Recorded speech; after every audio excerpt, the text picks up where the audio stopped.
Olá, pessoal, sejam bem-vindos ao nosso primeiro encontro, nossa primeira entrevista que a gente vai abrir. A gente sempre tem uma série de palestras, entrevistas, quando a gente está, então, em época de lançamento do curso 3D da GECEL, e é com grande prazer que eu recebo hoje, para abrir com chave de ouro esse ciclo, o Dr Vladimir Mironov. Ele é líder internacional, então, em inscrição e biofabricação. Foi ele, inclusive, que é um dos pesquisadores que cunhou esse termo e abriu toda essa linha de pesquisa, essa área de pesquisa que nós, da engenharia de tecidos, seguimos hoje. E a gente vai ter o prazer de conhecer mais um pouco sobre a trajetória dele, sobre mercado de trabalho, sobre como a gente tem lidado, em ciência e no mercado com essa área de bioprint e quais são as perspectivas para o futuro. Thank you, Vladimir, for accepting to be here today. It will be a pleasure to talk with you. And we can start, maybe you can talking about a little bit about your scientific career, how you reach this amazing field of the bioprint. Yeah, good morning to the Bay.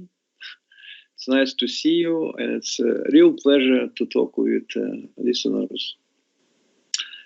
I am 68 years old, so my career is long enough to talk. So I was born, of course, in Russia, finished secondary school. In 1971, I entered in Ivanovo State Medical Institute. And after 6 years, in 1977, I became a surgeon, doctor. So I have certificate that I can work as a practical doctor. But from the first year in my institute, I was interested in scientific research. So I started to work with electron microscopy of kidney, then stomach, then some other organs. And I became president of a student scientific society of our institute. So not only personally, but also as an organizer, I was involved in organization scientific days, conferences, and so on. I travel a lot, probably 2 trips per year. So I like this side of the science that you can travel. As you know, Paris is a nice place now. And that's what reason one of the positive outcome of being scientist. You can visit and see all the world. Then I was in Russia, we call it aspirantura. It's basically a PhD training, 3 years, in second Moscow Pirogov Medical Institute.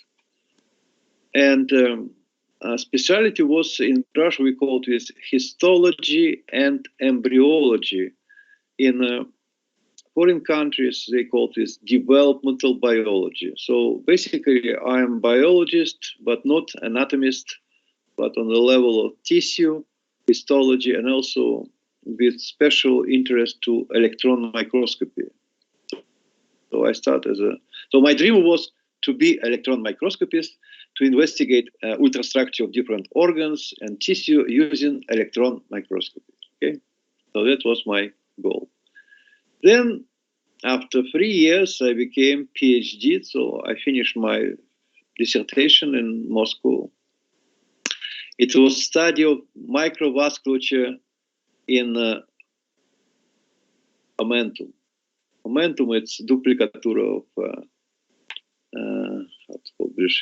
doesn't matter. So microvasculature, light microscopy, and also electron microscopy. And this time I also used very popular method. It's called scanning electron microscopy of vascular corrosion cast. So we can make this 3-dimensional network from plastic. Then we coated this with gold, and then investigate under scanning electron microscope. It was very beautiful, especially, for example, in kidney glomeruli, it's beautiful. And then 1977, I became finish university. In 1980, I became PhD.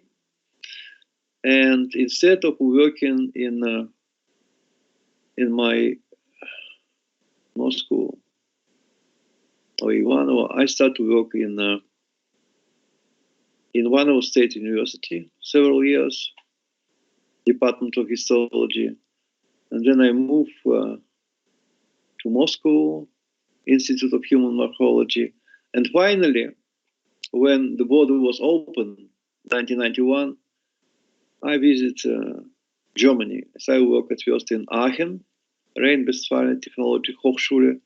Professor Kaufmann investigated placenta, vascular corrosion cast of a human placenta. And I even visited to Kyrgyzia to collect placenta in a high altitude when there's a hypoxia.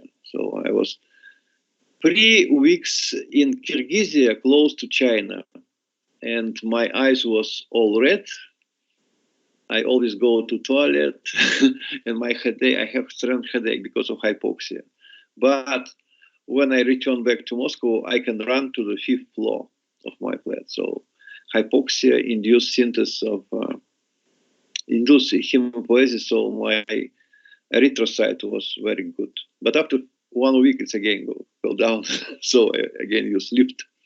So I started to work with placenta, and that's how I entered in Germany, because Peter Kaufmann was a very famous specialist placentologist, and he published such a book about placenta. And we investigate this. And then I think I worked only 1 year there, and then I got invitation from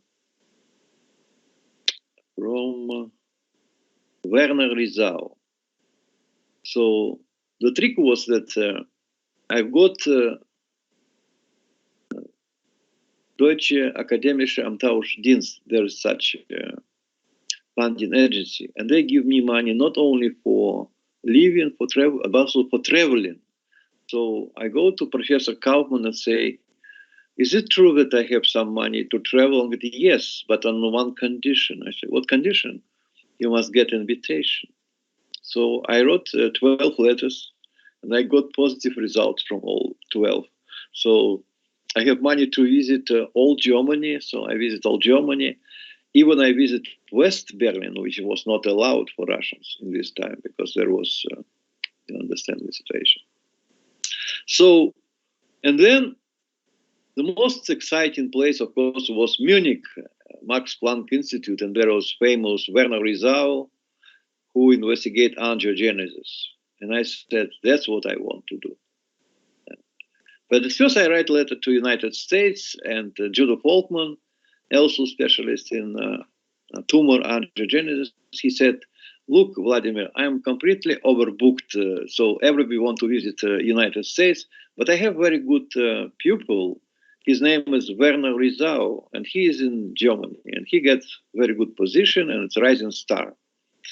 So, and you know, Germans, if the Americans said that you must accept this Russian guy, they say, okay, yes. So Folkman forced Rizal to accept me as a visitor. And I spent some time in Germany. It was a fantastic experience, because what is the pleasure and beauty of Max Planck? Number one, you don't need to write grants. Number two, you don't need to teach. Number three, you have all necessary equipment, all necessary specialists. So basically, there is only one demand. You must publish in top journals, Nature, Science, and all this stuff.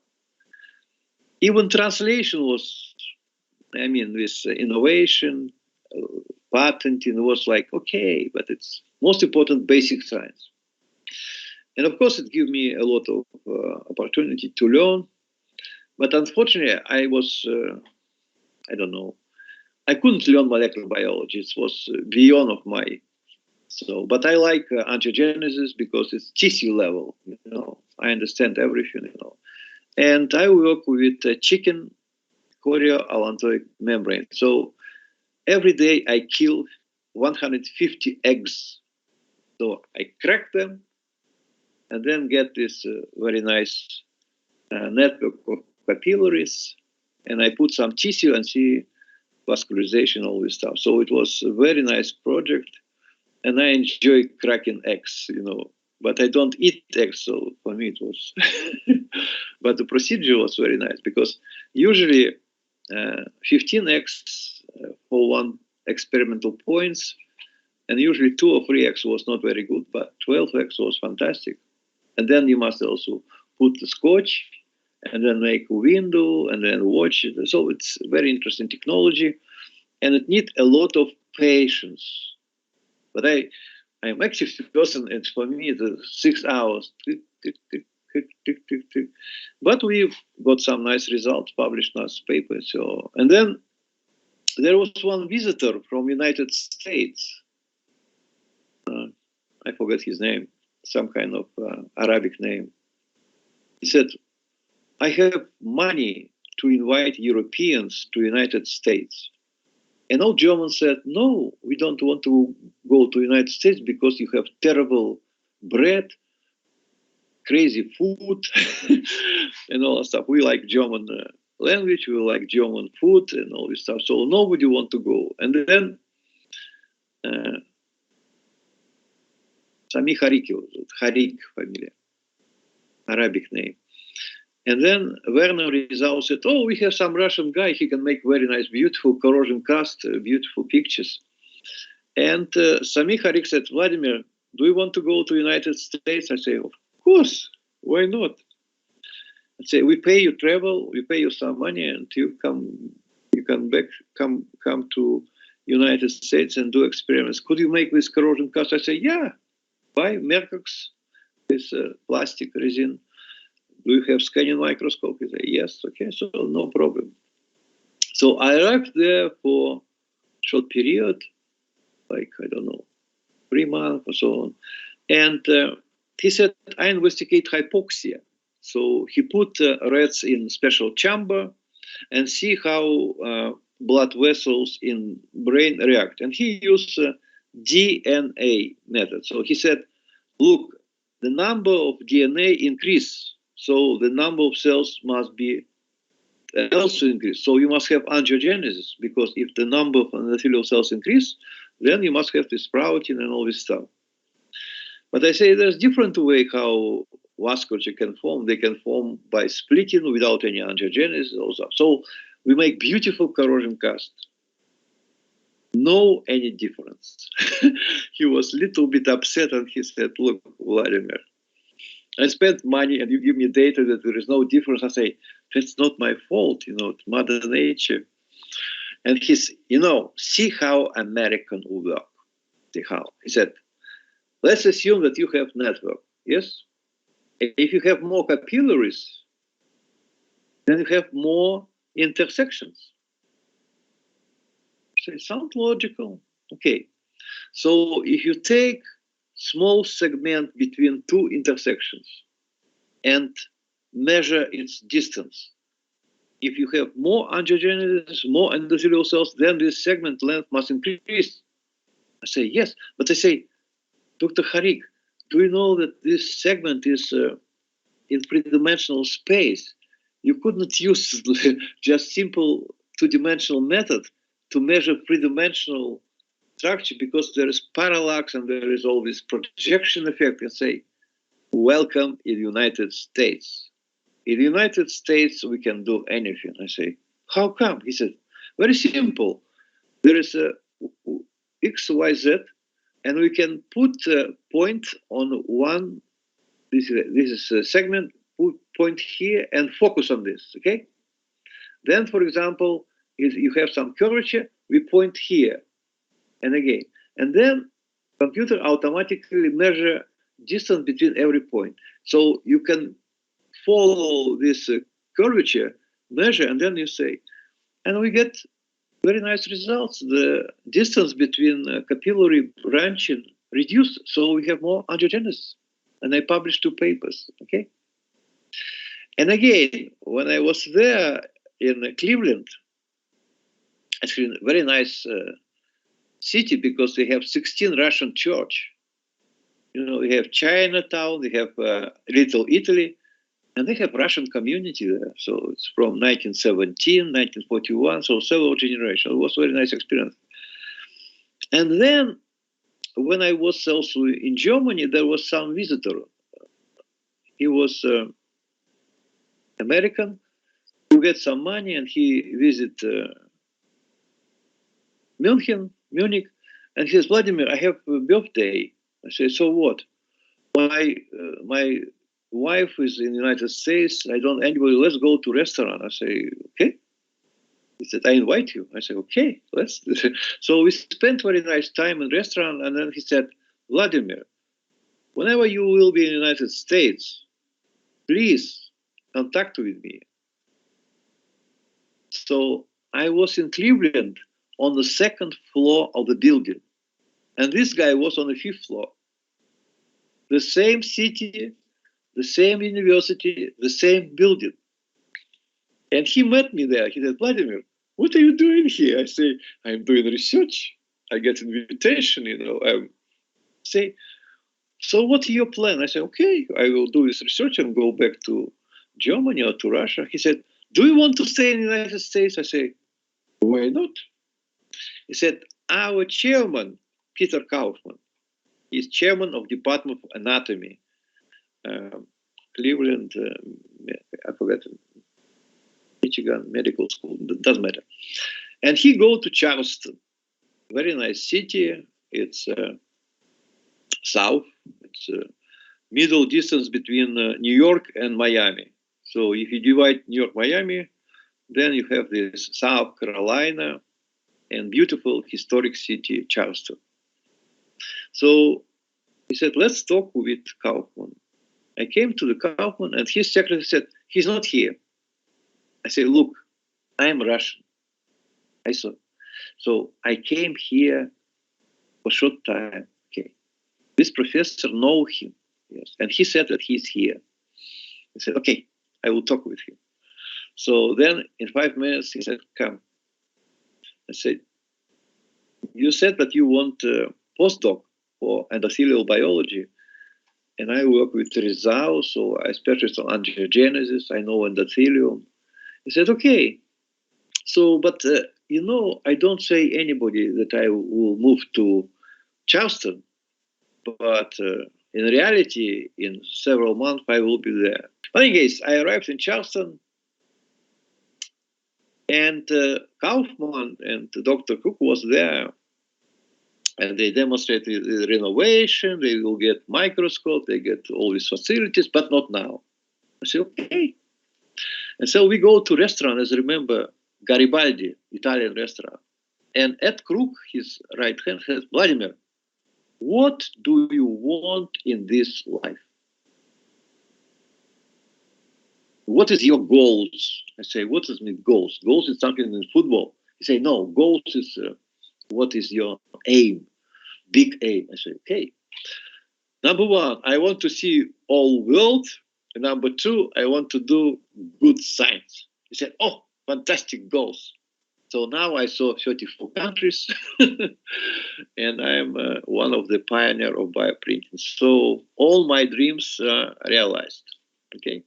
So, and then there was some uncertain period because Rizal told me, Vladimir, you must go to United States. I don't have more money to pay you. I'm using already smooth money, not official money. So you must go. I said, but you know, Kaufman said that it's not ready. So I write Kaufman, look, either you say yes, or I will try to another variant. He said, Vladimir, what you will do here because we have renovation? I say, I do review. I can sit down in the library. I say, okay, okay. So in 1990, I forget already, I came to Medical University of South Carolina, Department of Anatomy. And it's interesting, I came to Department of Anatomy, and I leave Department of Regenerative Medicine and Cell Biology. So Kaufman was very how to say, very progressive. He not believed that anatomy is depth science. He tried to bring cell biology, you know, stem cells. So he changed the name Department of Anatomy and Cell Biology.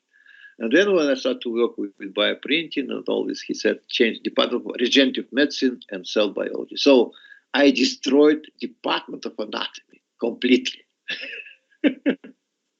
So, yeah, it's very nice to hear from you that not now, but the most of the research that you work is on tissue engineer. It starts with a basic questions about cells and the tissues, how they can behave, you know. So you acquire this knowledge about the tissue.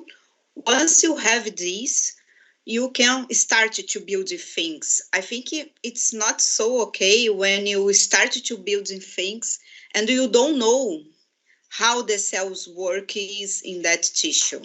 Yeah. And it's very nice to hear from you that you start from histology and embryology. In fact, I may start like that too. But in my time, it was the beginning of the stem cell research. So when I started to work with histology and embryology, I started to work also with stem cells, but with the same goal to understand how the cells behave. And after that, I take other direction to tissue engineer. So, and also it's nice to hear your history until now. I know you have more to disclose it, because you look for the opportunities. Yeah, I can see that. And in the most of the cases, I hear a lot of students, oh, how can I do that? How will you get to this position? How I can go?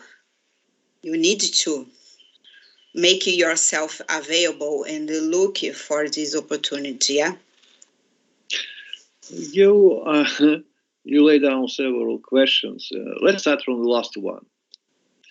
My formula for success of young people, at first, yeah, when we hired somebody, I'm not so interested in his achievement CV. I look on his eyes. If they're shining in his eyes when he talk about science, you know, then it's right person. We can train him. We can give him all instruments. He can give. But if his eyes is pale, if there is no any interest, you could not force people to do science if he's not interested. If he is interested only in America or money or career, all this stuff. So first criteria: look in your mirror, and could you see shining when you talk about bioprinting or tissue engineering, all this stuff. But this is my formula, and this is based on my experience. Be active. So you never get invitation if you just sit down in some city in Brazil, okay? To be active, you must search internet. Number one, you must identify what is sexy, what is most popular, what is trendy, what is perspective in science now. In my time, it was, of course, stem cells. And the problem with tissue engineering was that tissue engineering go up and then go down because there's no progress. And only new scientific advance with stem cell save tissue engineering, okay? So we are completely right that how you can build building if you don't know what type of bricks you have, okay? So building blocks is a disaster.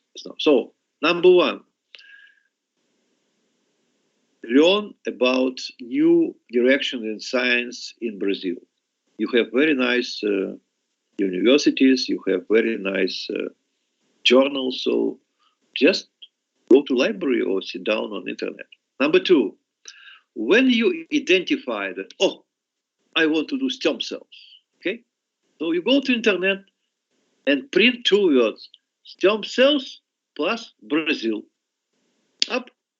And you get name Mariana Zatz, some other. So immediately you can get people who are top leader in this field in this country. Read their paper. Read what people write about this about this scientist, okay? So we can get, okay, Brazil is not bad in stem cells. There was done very nice clinical trials, one of the pioneers, you know. So Brazil was very nice record. What? And then if you want to go to outside, I don't know, is it exist now, but there was Fronteira, Science Without Borders.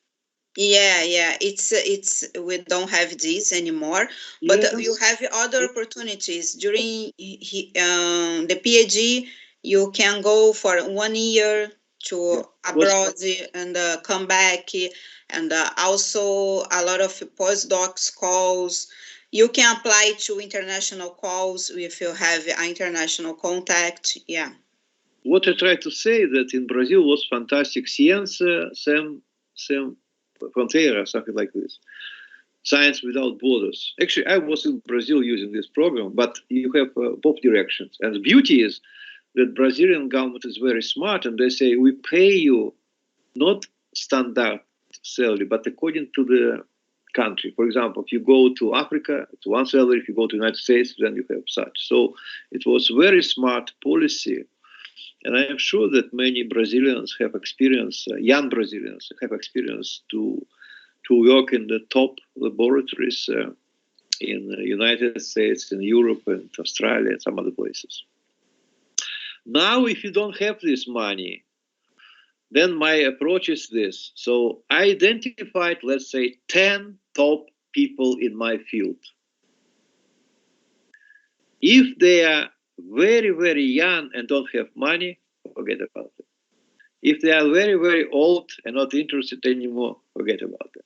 So you must find people who has money, grants, and who are very ambitious, who publish in top journals, and who are leaders in this specific field. That's probably the best, because if you have money, you have salary. If you have a leader active, he publish in top journals, so it's good for you. So, for example, if I will be 25 or whatever, I will go to Bob Langer. Why? Because Bob Langer is one person who is member of all three academy in the United States. He has 1,000 patents. 1,000 patents. He established 300 startup companies. He's a billionaire because on COVID, he have money from some company which produced this vaccine. And finally, his age index, 300.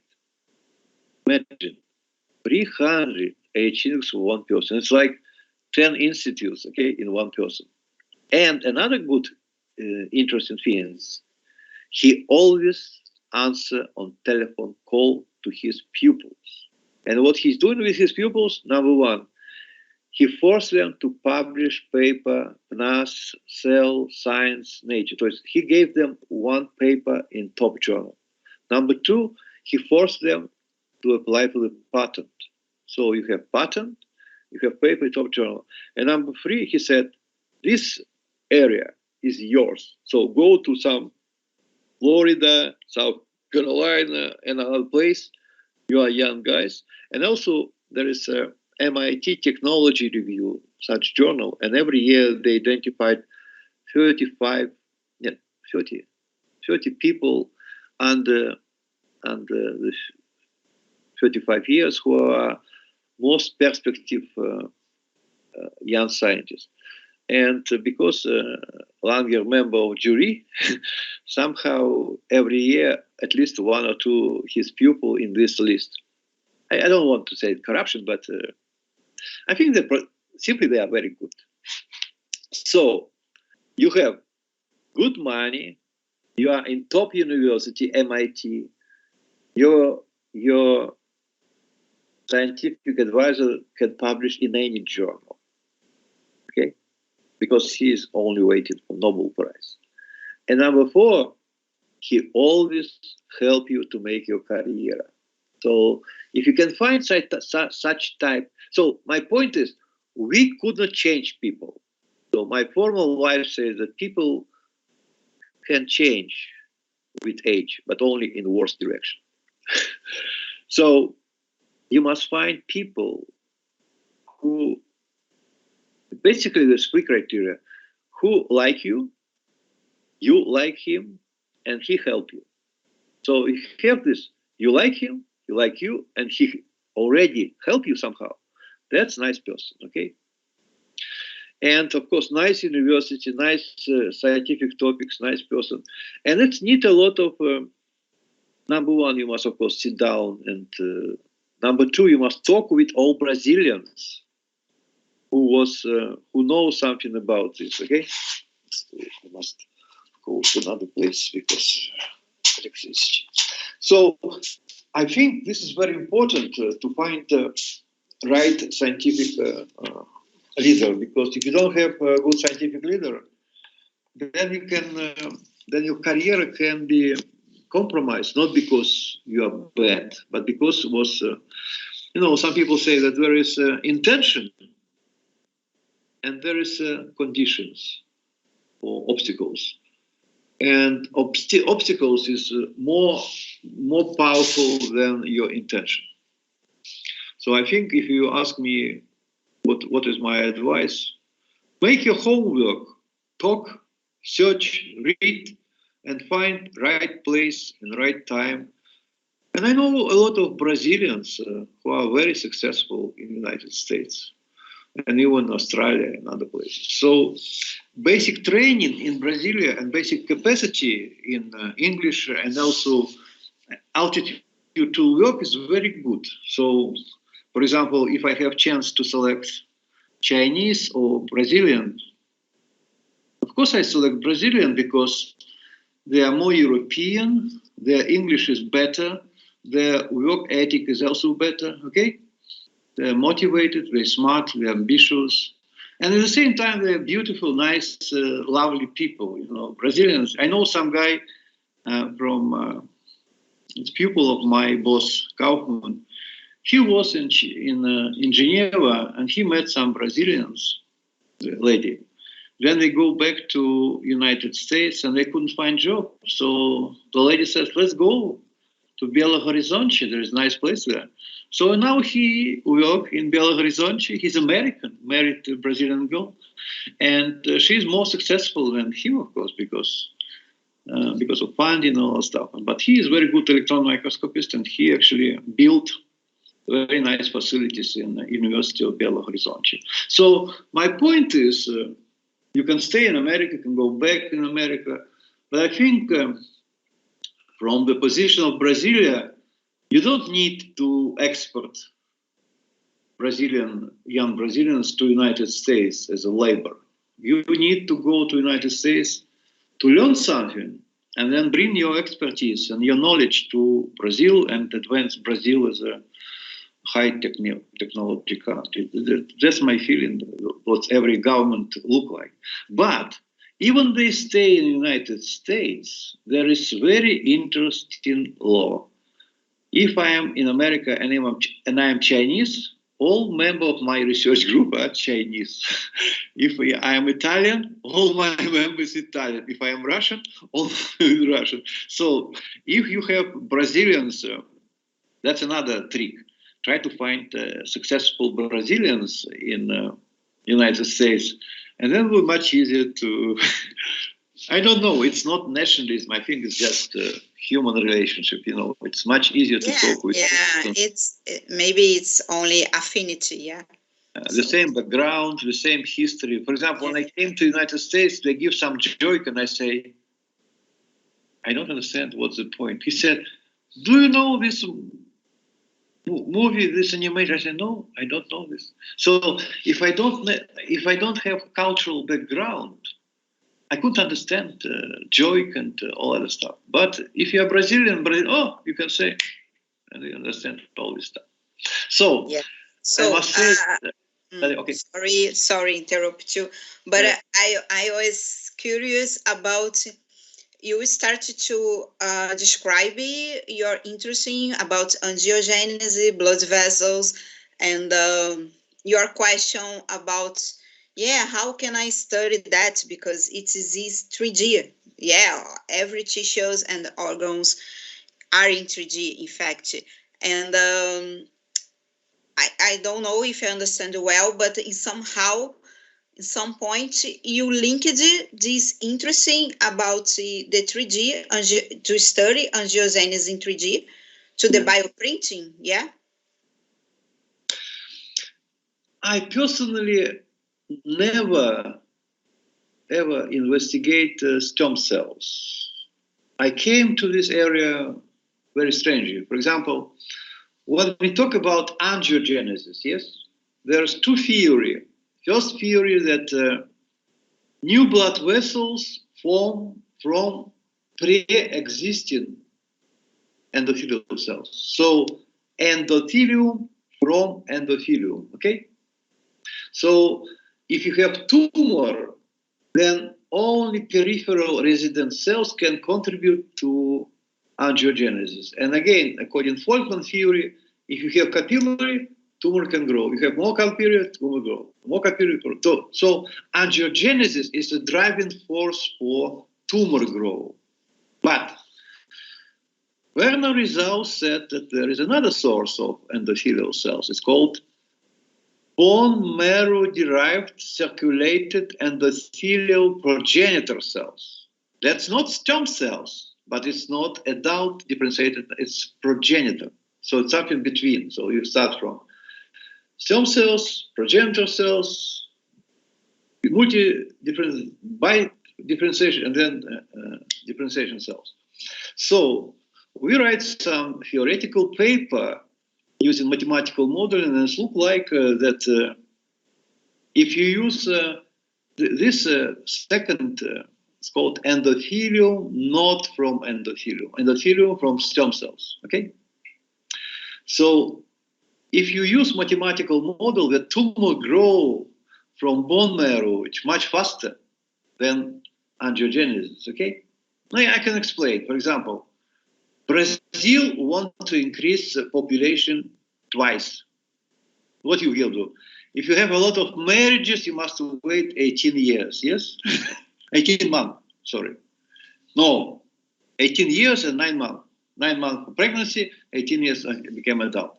But if you invite Peruvian, Mexicans, and some other, then you increase population of Brazil twice during 1 year.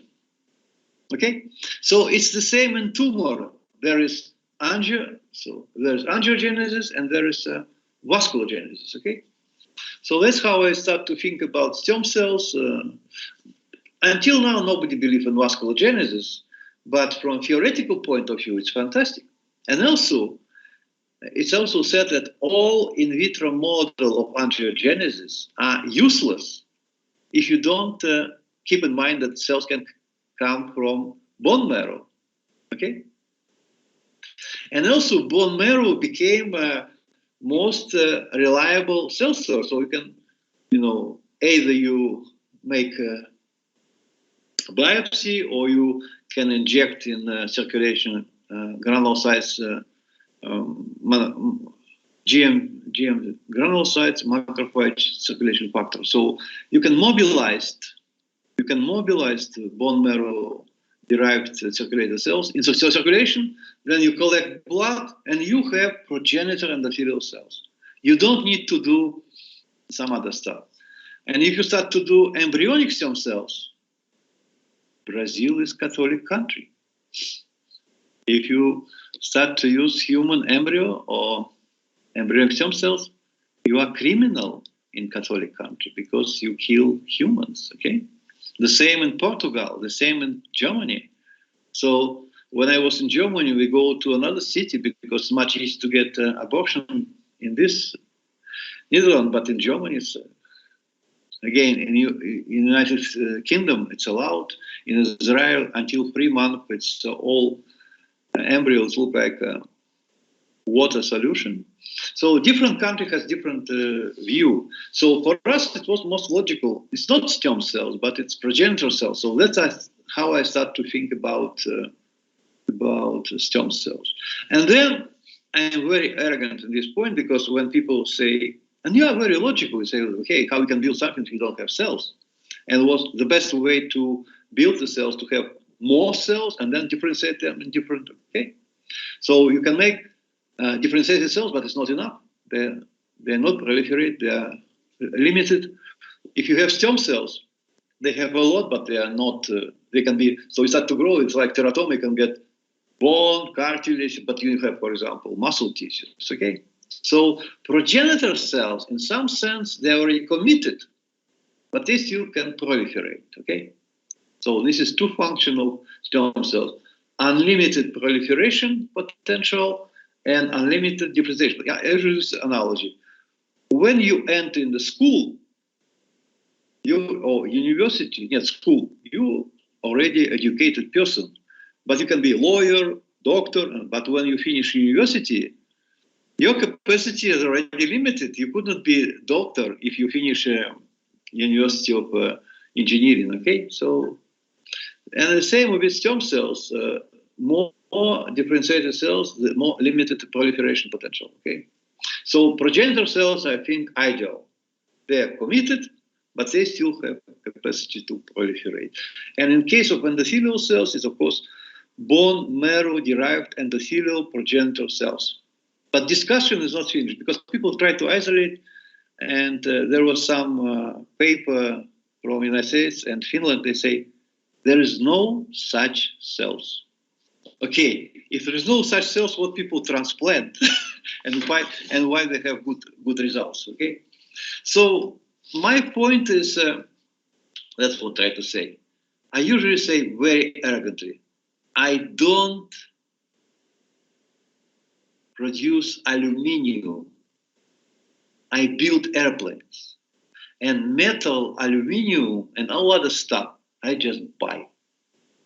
So yes, if you want to build organs, you must have cells. But it doesn't mean that I must work on these cells. I can buy them. And now there's some company which produce human cells. So we calculate how much costs the liver if you buy these cells from some Swedish company. It's just $20 million. So I said, my job is to create technological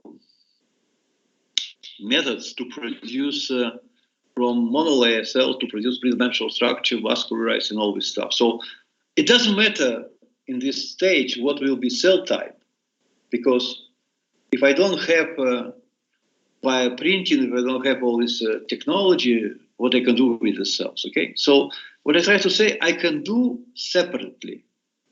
I read the paper, I know the people, I know how to buy, okay? But I'm only one person. I couldn't do stem cells, bioprinting, you know, electron microscopy. It's nice if you have multidisciplinary team, you have research institute, then you can do division of stem cells, division of bioprinting, division of bioreactor, division of them. So, but I was alone, so I must. So that's another advice to the young people. You, for example, in order to build organ, you must have computer design, you must have stem cells, you must have bioprinter, bioink, bioreactor, and all this stuff. So your job to identify what from these all 5 steps most critical, and focus on this and start to be expert in this and make career on this, okay? Because in Russia we say it's not possible to make hack to everything, you know.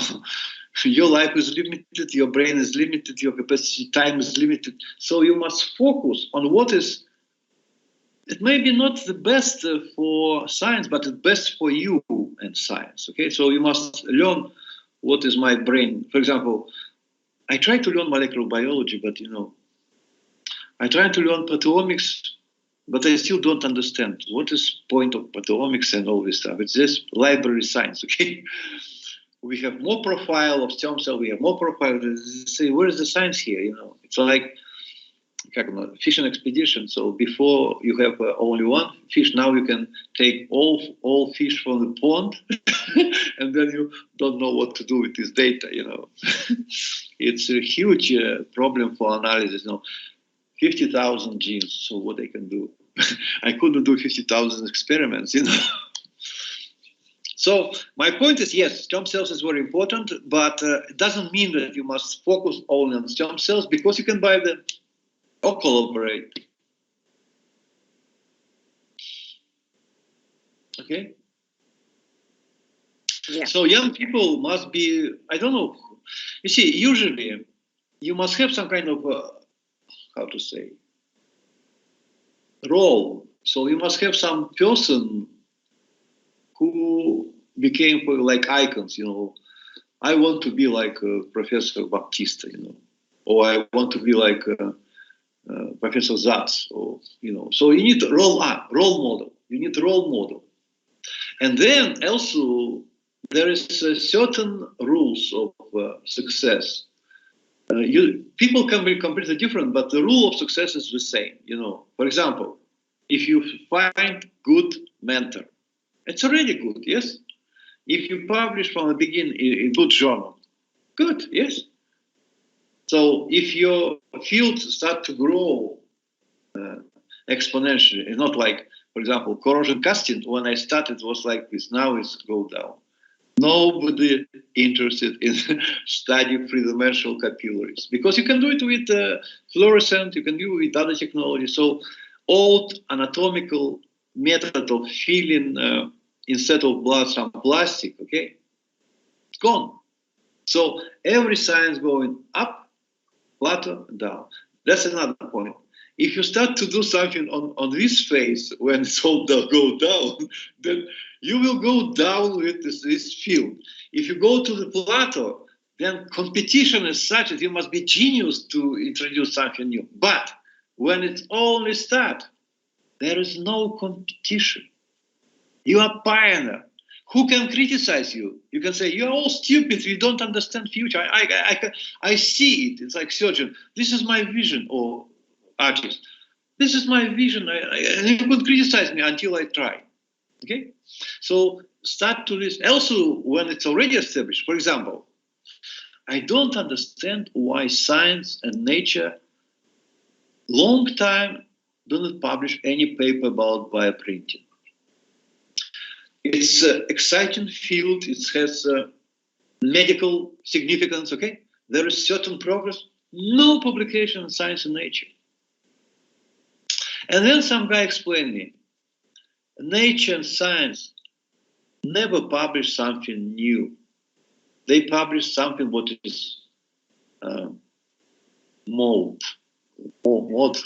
popular. Because their business depends on how many people read it. So if you publish something completely new, nobody understands this. Okay? So the rating of the paper, citation index will go down, and the journal will go down. Yeah, but you see now, I saw a lot of papers, recent ones, 2 years, 5 years ago, in Nature materials, you know, about papers only about spheroids. Yes. So let me finish my point. So my point is that after publication of 2 papers in Science about printing heart, now Science and Nature publish paper about bioprinting, but it takes 15 years until they start to do this. Okay. The same with spheroids. You know, when I talk that I can build organ without any scaffold, people say, how you can build organ if there's no support? I say, what support? You must have support. It must be scaffold, you know, temporal removable support. You couldn't build organ without support. You are idiot. You don't understand tissue engineering. I say, what about development biology? They built they built us without any polymer, without any metal, without all this stuff. Yeah, but it's completely different story. I say, come on, what is tissue engineering? Tissue engineering is recapitulation of normal development. We don't invent anything. That's actually a very nice point. So what is the difference between scientist and engineer? Scientist, it's von Karman, есть такой ученый, scientist from Hungary, Germany, and then California. He is a Hungarian Jew. So he said, scientists investigate only what Mother Nature or whatever created, okay? He does not invent anything. He just slave of Mother Nature or God creation, okay? What's doing engineer? Engineer creates something which not exist before. Bicycle, airplane, helicopter, rocket, and all this stuff. And then it's very interesting. Who is bioengineer?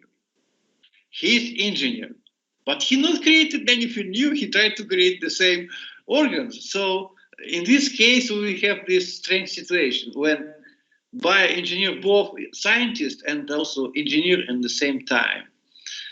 But another point, when I talk with some lawyers, they say there is law which prohibit to patent human organs because they created by Mother Nature. So how come you can patent something which you not created?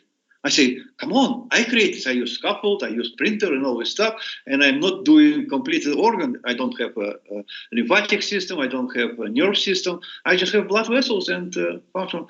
And he said, the more you find people who said that it's not possible to print organs, and the more you find people who said that's not a very simple, trivial technology, the better chance to get patent. So when people criticize me, I say, okay, what is your name, please? So the more I say that it's not possible to publish organ, yes, it's beautiful, it's fantastic, you know. And you see that what we print is not completely, yes, of course, different, stupid, primitive. Yeah, thank you very much. So then I can get patent, okay? But situation changed now. Last year, people start to print organs. So I couldn't already said, you know, so it's not obvious, you know. So we must say that, but again, for example, genes is not your, but carrier for genes, you know, that's patentable. So that's the issue, what I want to say. Yeah, and your first paper about spheroids and the building blocks, if I remember well, it was 2009, yeah, something like that. And in that time, people ignore, in tissue engineering, people just ignore spheroids. And after some years, organoids emerges, and people start to discuss the difference between spheroids and the organoids, but even only few researchers incorporated these technologies for tissue engineer. And I was surprised because I attended the Termes Europe a few weeks ago, and the people finally in tissue engineer started to talking about using spheroids and organoids, not too much organoids, because organoids is in some point the control is so difficult, but more about spheroids. And how you see that, because you talking about that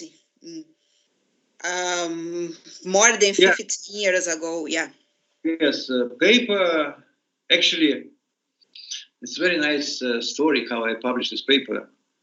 I met editor of Journal Biomaterials, okay, and I said that I want to publish some paper. I already forget about what, and he said, look, this topic is not good, but I heard that you're doing bioprinting. I said, yeah, I'm doing so. Try to write something about bioprinting, it will be much better. So I wrote paper, because I thought about this 2 or 3 years, and I wrote this very fast, okay? I find very nice pictures, and I sent him, and he said, accepted. I said, what? He said, accepted. I said, but what is criticism? Yeah, you must make additional table, but all 3 reviewers said it's fantastic. I said, I don't need to do anything, just accept it. He said, yes. I said, this is first time in my life, okay?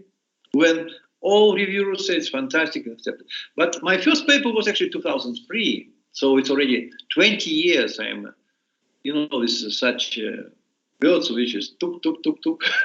In Russia we call deto, so I'm doing the same. And it's interesting, that's what I try to say.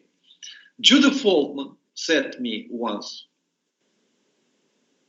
if you live long enough, and if you stick to your message, then people start to listen to you. Okay. So, but the key was if you live long enough. So it's very difficult to introduce new idea very fast. People, and I understand, for example, 95% people in TC engineering, they are biomaterial guys. And I said to them, look guys, I can build organs without biomaterials. He said, what? I have job, I have salary, I have children, I have wife. So when you want to say that go to the street or try to learn something, I will kill you, because you destroyed my life. But sometimes people against novelty, not because they don't accept that it's novel, but because they have certain interest. And what happened now? They say, oh, Vladimir, we can put your spheroids in hydrogel. We can force them to do all this stuff. And they're doing the same with organoids. I thought that organoids is completely 100% biology. No any biomaterial. Now it's like Israeli tomato. They can make square tomatoes for better packet. So they said, when you have naked spheroids, on the periphery you form pseudocapsula. So when cells start to make contact, and then diffusion suffer, and in the center of spheroids you have apoptosis and cell death. But when you put spheroids in hydrogel, you couldn't get this transformation from mesenchymal cells to epithelial. And so diffusions, so survival of spheroids in hydrogel better than in solution. For me, it was shock, because I said, what? But they are right, every tissue want to be compartmentalization. So we have skin. So spheroids also want to have some kind of skin, okay? And if you put them in hydrogel, they are protected. So I finally said, look, guys, use your polymer, but use also spheroids. Well, because the critical issue of using spheroids was two. Number one, maximal possible cell density. Okay? If you have cells, one here, one here, one here, yes, you can create cartilage, but you couldn't create, for example, muscle tissue or liver tissue, because cells must be in contact. Only for this connective tissue you can have all this stuff. So, but again, I not completely agree with organoid. With organoid, there's two issues. People said, oh, spheroids, organoids is the same. I say, no. I say, no, it's the same. I say, no. I say, can I give you some example and you understand that's a different issue? I say, okay. I say, there is some Brazilian paper. They use organoid and spheroid or analyze some kind of infectious disease in Brazil. And they published it in Science. Okay? And in the title was spheroids and organoids. If it will be the same, why use two different terms? Spheroids is just a group of the cells. Actually, remember when we meet with you, you use completely different terms. Remember, you said it's not spheroid, some kind of, but organoids, they are from stem cells. Organoids, they are self. So when we melt spheroids, we mix them, we force them. So we use biofabrication to create spheroids. Okay, we use some kind of brain power. Organoids is just Mother Nature in petri dish. Okay. But they are so ugly. They like teratoma. And now with biomaterials, you can force them to create standard size, standard shape. You can control the division, elongation, all this stuff. So my feeling is this: biomaterials will never die. Whatever I try to bring biology, forget about, because they are so smart, because they have family behind them. They must support children, and so they are very creative, and they find some holes in the theory of spheroids, for example, cell death in the center because of bad diffusion, and they find some holes in organoids, and there's a lot of holes in organoids. They're not standard, they are crazy. They look like, I don't know, when I look on some certain organoids are like, you know, Mother Nature is beautiful. It's everything. Spheroids is beautiful, but organoids. But now, when I control them with hydrogel, they became better and better. Yeah, yeah. A lot of papers about rethinking organoids, putting biomaterials and functionalizing organoids, Yeah. blah, blah, blah, to guide the cells. Yeah. I have tough discussion with Timothy Woodsford, you know, next president of Bioimpressão. I say, look, guys, it's completely different. Then Oswald also published paper, and he put all organoid and spheroid together. I say, guys, scientific terms, people introduce not just to use them as a prostitute, I'm sorry. Every definition must be defined very carefully. For example, when I talk about bioprinting, I said there's 5 criteria of bioprinter: robot, additive, create three-dimensional structure from hydrogel and cells, and using digital model. If you don't have robot and you have digital problem, this is not bioprinting. It's manual pipetting, spraying, whatever. But it's not printer, because printer, it's robot working on design. The same with spheroids. Spheroids is fantastic tool, and it's very easy to do because it's one cell type. Organoids, they have several cell types, and they organize histotypically. So, for example, one guy said, I create organoid diameter 10 centimeters. I say, what? I create organoids with diameter 10 centimeters. I say, it's not possible. And he demonstrates bubble with very thin wall. But you make 3 sections of this wall and it looks like brain. So I say, look, either organoid doesn't have brain or researcher doesn't have brain. Yeah, crazy. No, it's completely different. It's different. Spheroid, it's more primitive, but more useful. Понимаете? How to say? Tool must be controllable, measurable, standardized. If it's not controllable, if it's not measurable, it's not standard, how we can investigate such diversity, okay? So the beauty of spheroids that we can standardize this.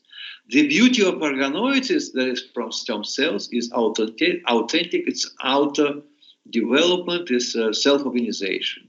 And his structure is more cells, you know, more complex, all this stuff. So I think, I don't want to say this, but future belongs to organoids. Why? Because they are more close to Mother Nature, because they can be also standardized with biomaterials, okay? And because people, every 10 years, this is another problem, people want something new. And spheroids, 2009, today, 2023, they became on the plateau. They're not sexy anymore, okay? Yes, you can publish paper, you can make thesis, all this stuff, but organoids is only start. You know, how many papers in Science and Nature about organoids? But again, 5-10 years, and now Nature already not published a paper about organoids and all this stuff, because it became not sexy and not modern, okay? So, idea as a human has certain life period, and your job to catch up something on this stage, not on this, and not on this. That's my advice to young people. Watch very carefully, and if you go into the degradation state, that's not a good choice. If you go to plateau, maybe, but if you go exponential growth, this is your chance. Yeah, and what did you think about bioprint, the stage? It's on the plateau. There is a plateau for bioprint. I can give you 2 examples. One is very positive and one is very negative. So positive was, there was some guy from Israel. He came to Robert Langer, and he published paper about nanotechnology, you know. So he go back to Israel, he became expert in nanotechnology. So nanotechnology was everything. And then he started to do bioprinting and publish paper in Science, and president of Israel came to his lab and shake his hand. And now he's doing bioprinting. So bioprinting kill nanotechnology, at least in this person. Okay. Now, negative example. Last year, people start to print organs. I was so excited. Wow, finally, you know, I'm not stupid Russian. I make very nice prognosis, you know. It only was some sadness that it was not in Russia. But if you start to print organs, so the job is done. So you already on the plateau. You understand? So it's not sexy anymore. And we have some center in Moscow. It's an oncology center. They have created fantastic lab. They bought a South Korean bioprinter. They start to publish 3 papers in foreign journals. They create a lot of excitement and all this stuff. And now they stop to do all this stuff. I say, why? Yeah, because one guy is gone, another became pregnant. Then I said, no. Tell me why. Because this is oncology institute, and he's interested on technology which allowed you to take lymphocytes from the human body, activate them, and then put back, and they destroy tumor. Okay. In America, in Israel, this technology exists. In Russia, we just buy this, but without good manufacturing practice, you couldn't do this technology because it's not chemistry, it's not radiation, you know. It's a completely new approach. It's a cell therapy. And he said, this is much better than bioprinting. We close bioprinting approach. This is very bad sign, okay? But from the other side, number of bioprinters, which now we buy in Russia, increased, number of lab increased also, but it's like a flat. So my feeling is organoids became sexy, bioprinting now on the plateau. So that means we still have 10, 15 years, okay? Yeah, but maybe because of that, people start to talk about different technologies for bioprinting, new technologies, new approaches, Yes. besides the extruder, yeah. So another very, very bad story. So actually it's very good. I don't know how to interpret it. You know, there's such a science, it's called xenotransplantation. So there is auto, module cells, mine, there is allogenic, yours, so from another person, and there is xenogenic, it's from animals. But there was one period when xenotransplantation was booming, and there was 3 companies, Canada, Israel, America, and everybody say, oh, soon we have a kidney from pigs. It not happened. Why? Because FDA said we never allowed to transplant animal organs to human. Because, but now with advance of molecular biology, they create pigs with shutdown genes responsible for immune response. So they took this genetically modified kidney and transplant this to the human without head. I don't know how to call this a human without head. Basically, it's cadaver, but his heart is beaten. Okay? This is a so-called gray area. So human without brain is not human, okay? It's like a plant. And, you know, sometimes there's problem. Person is already dead, but heart is still beating, okay? So, and they transplant this kidney, and they survive 3 days.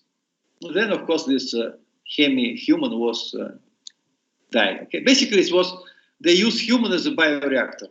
Okay, and I've got several emails from my friends. They say, Vladimir, so bioprinting is dead. I say, not yet, but you know, no. If it will work, bioprinting is dead. I say, no. In case of kidney, maybe. In case of heart, maybe. And then I start to think, so let's say it will work. Let's say we can create a humanized or There's different way. You can humanize. You can use gene therapy to eliminate some genes. You can make transgenic. Basically, if xenotransplantation experience rebirth, if we can get human or not immunogenic organs, animals, what will be the fate of bioprinting? I think the fate will be, if we can get organs without all these bioreactors, bioprinters, computer models, all this stuff, why we need to do this? Number one, I'm skeptical. Number two, I will not change my opinion. And number three, I'm looking for new, that's what you say. What will be our possible application which is not related to with organ transplantation? And it's, of course, drug discovery, okay? Recently, I read a very nice Brazilian review. Some lady published paper about using tissue spheroids for drug discovery. Her name is, I remember, Baptista or something like this. Okay, so this is another, because we couldn't create tumors in animals, okay? But we can take human cells and create tumors, and create vascularized tumors, and create artificial bone marrow, and we can investigate contribution of angiogenesis and vasculogenesis in vitro using bioprinting technology. And xenotransplantation doesn't give us such a possibility, okay? So my answer is very simple. Bioprinting will never die. Okay. But and about these modify genetically the organs from pigs, blah blah blah, can work, but I think it's not sustainable, because people start to talking about not eat from animals, not to get food from animals, and on the other side you grow the farmers to grow animals to get organs. I don't know. Yeah, you understand? I answer very arrogantly. If my mother or daughter or father have cancer disease and there is convincing evidence that animal organs can give them another 5 or 10 years life, I don't care what you can say. I don't care. I want to say, people go to South Africa and they get Indians who sell their organs for $5,000, and then South African surgeon transplant these organs for $280,000. Okay, so people pay $250,000 to save money. Okay, and they say, "Oh, it's not ethical." No, that's not the point. If technology allows, and if people demand, you could not stop it. You would not stop it. Of course, you can say social acceptance. For example, in Brazil, you don't allow to use embryonic stem cell. Okay, I go to United States. If not, I go to UK. If you go to South Africa to get the Indian, you see, people from Europe go to South Africa to get kidney from Indians. So you can organize anything. Okay. So my point is positive. That's not so easy. I agree with you, and maybe a lot of problem. And I think 15 years we have guarantee that it will not happen. Okay. But the point is, my friends told me that bioprinting is dead. They're not stupid. They see potential. So if, yes. So my point is, okay, let's create something more sophisticated using bioprinter, using computer design, using digital model that will be useful for medicine, maybe not medicine, bioprinting of food, bioprinting of skin, bioprinting of hair, bioprinting of fur. So bioprinting can be basis of new agriculture, new cosmetic industry, new all this stuff. So there's a lot of different opportunities. Okay, we could not make it, okay. So if they make it cheaper, easier, and safer, okay, I accept this. But I don't accept that bioprinting will die. Never. That's the same with biomaterials. My feeling was, oh, we can create organs without any biomaterials. No way. No way. Biomaterial people are very creative and very smart. So basically, you could not create something with very nice hydrogel, with and very nice chemistry, okay? Moreover, people use DNA to fuse spheroids. So you can create organ during 30 seconds if you use DNA as a glue. Could you imagine this? Yeah. DNA as a glue to create organ during 30 seconds. Yeah. Yeah, so in the end of the day, it's still interesting for a young research to specialize on bioprinting, and because there is, the fields that bioprinter can be applied, there is a lot of all, and there is a urge also to replace, for example, like you said, drug testing, some animal models, and also building parts of the tissue of our body, not so complex like an organ, but some parts, so like hair, skin, and other things. Let me say 3 points. Point number 1, there is Russian famous painting when Ritsar, or how to say, soldiers said in the front 3 ways. If you go this way, you lose your horse. If you go this way, you lose your head. If you go this way, you lose your whatever. So we have choice. Either we go to xenotransplantation, either we go to artificial organs, chip here, robot here, okay? Or we try to do what I call bioprinting. My feeling that point number 2, what is artificial organ? This is last century technology. So what is xenotransplantation? I am lazy. I took already ready organs, transplanted. Where's innovation here? Oh, I shut down some genes. Okay, you get Nobel Prize for knockout animals, okay?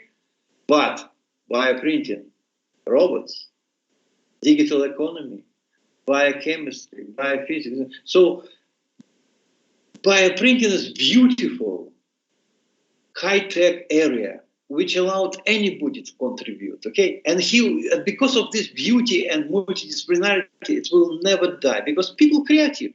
For example, you write review about using this for tumor research. Nobody forced you to do this, but you're thinking about potential application, okay?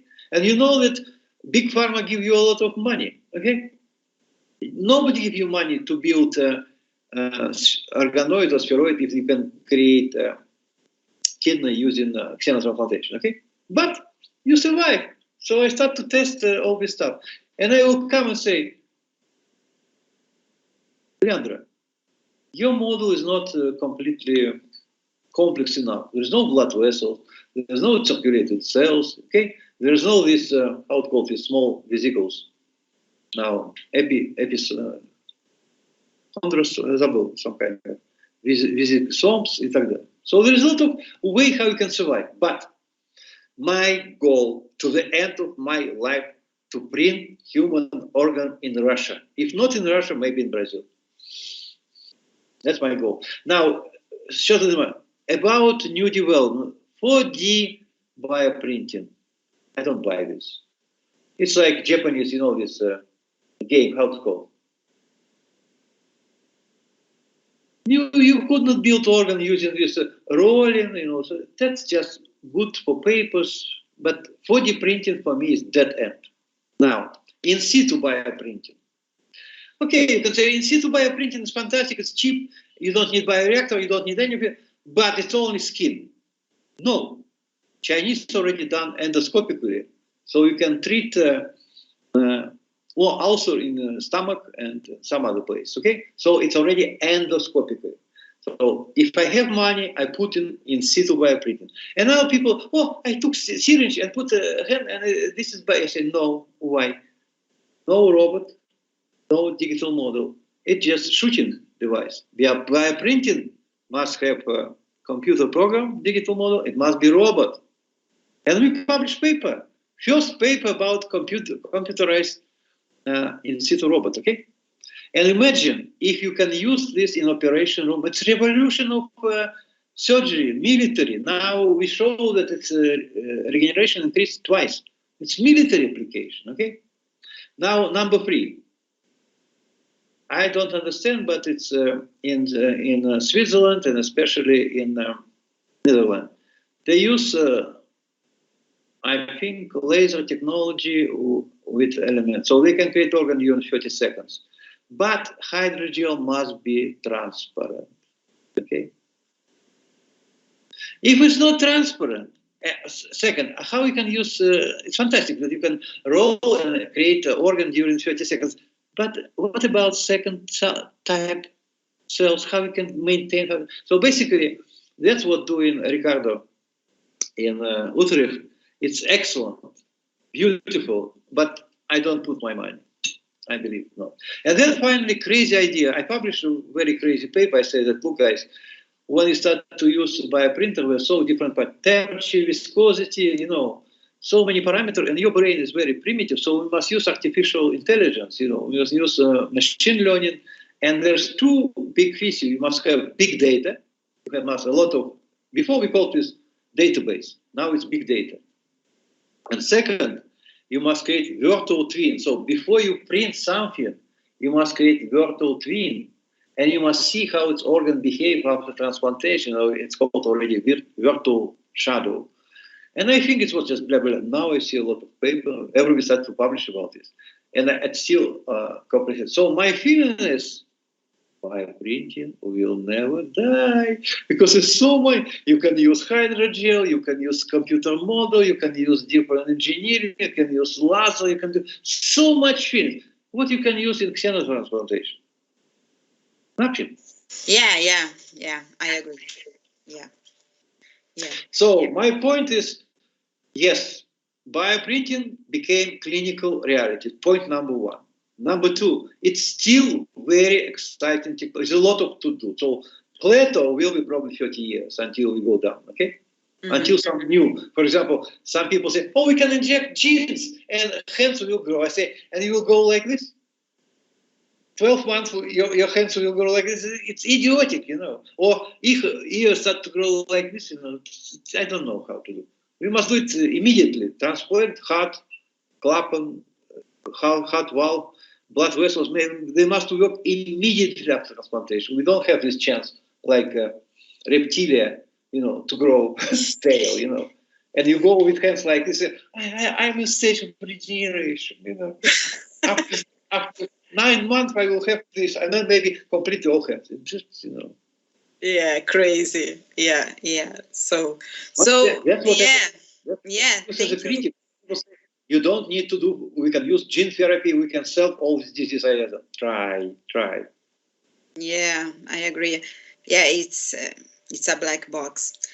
But thank you for your time. It was very nice. It was a very pleasure to talk with you, and a lot of knowledge and experience. And I hope that this can give a hope and a excitement to the younger research. Yeah, in the end, we are scientists. We work with science. My love, my passion is work with science, but also training young people. And when you find someone that the eyes can bright and everything, it's this change of knowledge is it don't have price, you know. Yeah. So I'm thankful for invitation. It's actually nice to talk because it forces you to think. Okay, so I'm happy to see about possibility to visit Brazil again. So it's number 1. Number 2, I have 3 dream to get Nobel Prize, probably not. To publish paper in Science and Nature, probably not. And to publish something in Russia, to print something in Russia, probably not. So I have only one thing, to train new generation. Yeah, sure. That's thank you. Yeah, thank you.